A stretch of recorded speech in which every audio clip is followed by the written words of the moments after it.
Welcome back to the deep dive. We're jumping straight in today, tearing through a stack of sources to give you a fast track into, well, one of the darkest and most intricate fictional worlds we've seen in a while. We are plunging into the setting where the Western frontier isn't just wild parts of it are literally unmade. It's a huge world-spanning war. You've got this clash between terrifying technology and these chaotic, almost mystical forces. That's the plan.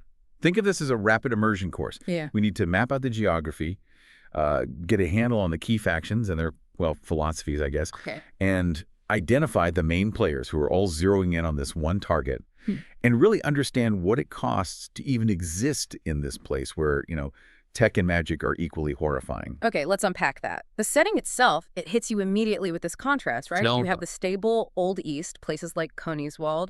Sounds, I don't know, prosperous, calm, very organized, maybe like colonial era Europe. Yeah, that's a good comparison. But the moment you look west, it just breaks down. Utter chaos.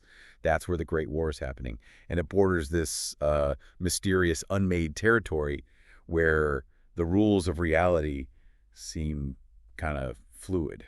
And this Great War defines everything out west. It's been going on for centuries, you said, between these two massive, almost undying forces, the line and the gun. Exactly, 300 years. And it's not just armies fighting, it's like fundamental worldviews colliding.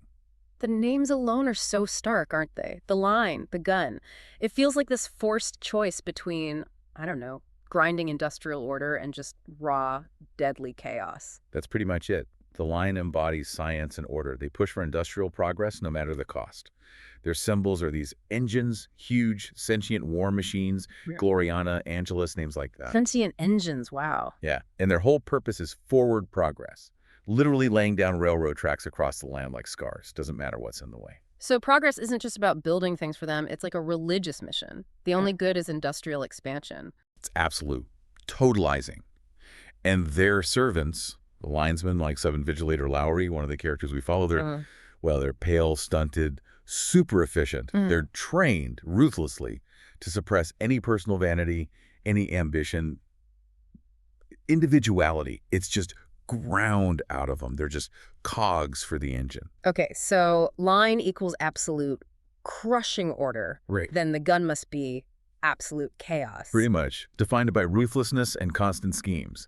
Their masters aren't machines. They're these ancient immortal spirits. Marmion's one we hear about. Spirits? How does that work? They manifest or possess weapons. Beautifully made guns of wood and metal.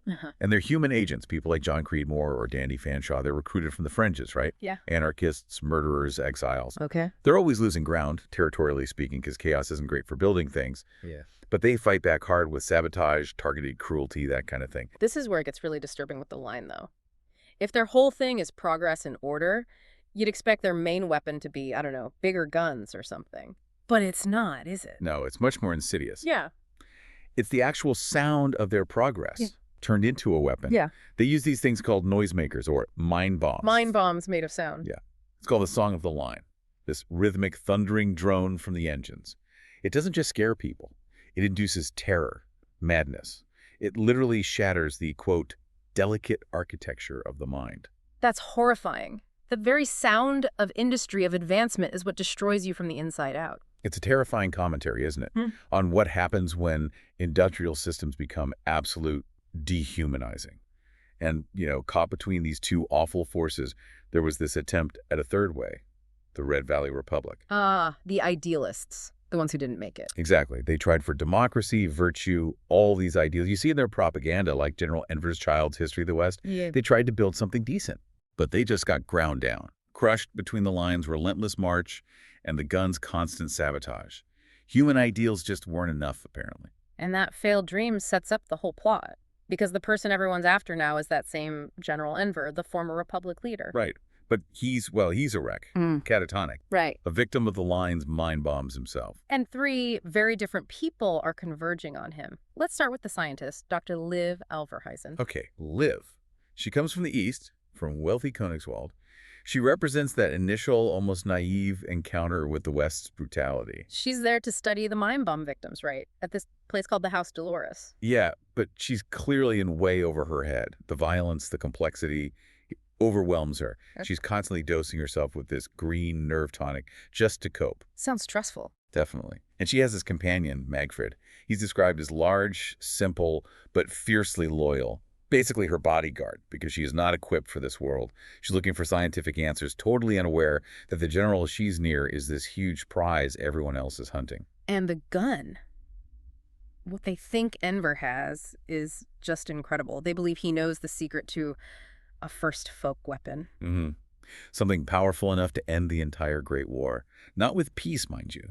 With total victory for whoever gets their hands on it. Which brings us to John Creedmoor, the agent of the gun, working for that spirit, Marmion. Right. Creedmoor is. He's the embodiment of charming chaos. He's ruthless, sure, but also attractive, strategic. We see him just glide into situations using charm, lies, even seduction. He steals keys from a nurse named Ella at one point. Effortless manipulation. And his mission is specific. Enver is worth more than gold, which means he absolutely cannot be killed. He needs to be taken alive, interrogated.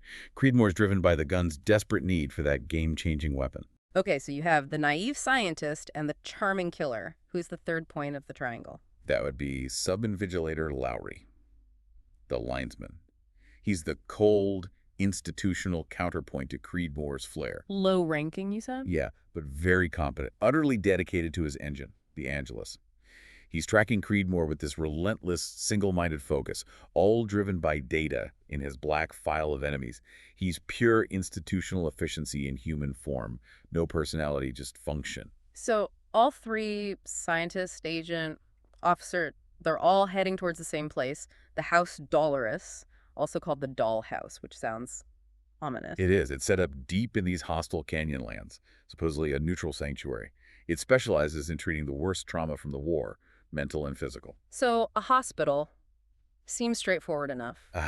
But the neutrality here is, well, it's the really fascinating and frankly horrifying part. Horrifying? How can a neutral hospital be horrifying? Shouldn't it be a refuge? You'd think so. Mm-hmm. But the house is protected by this strange entity. They call it the spirit, or the guardian at the gate. Yeah. And this guardian, it enforces the neutrality.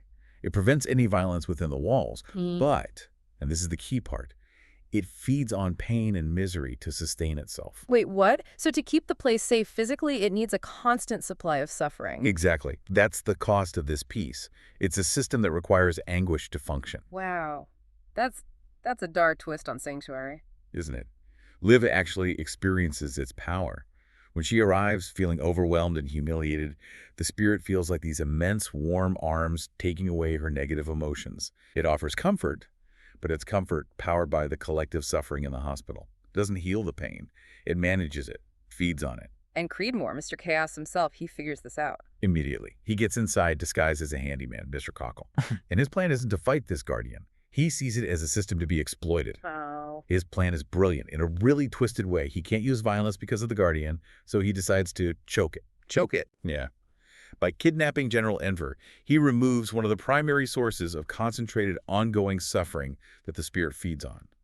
He thinks this will weaken the Guardian just enough for him to get Enver out without triggering its dissonance.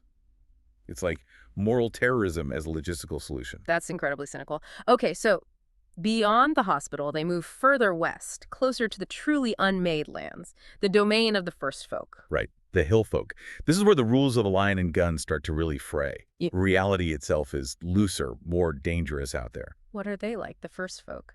They're described as, well, deathless, apparently. Mm. Reborning creatures.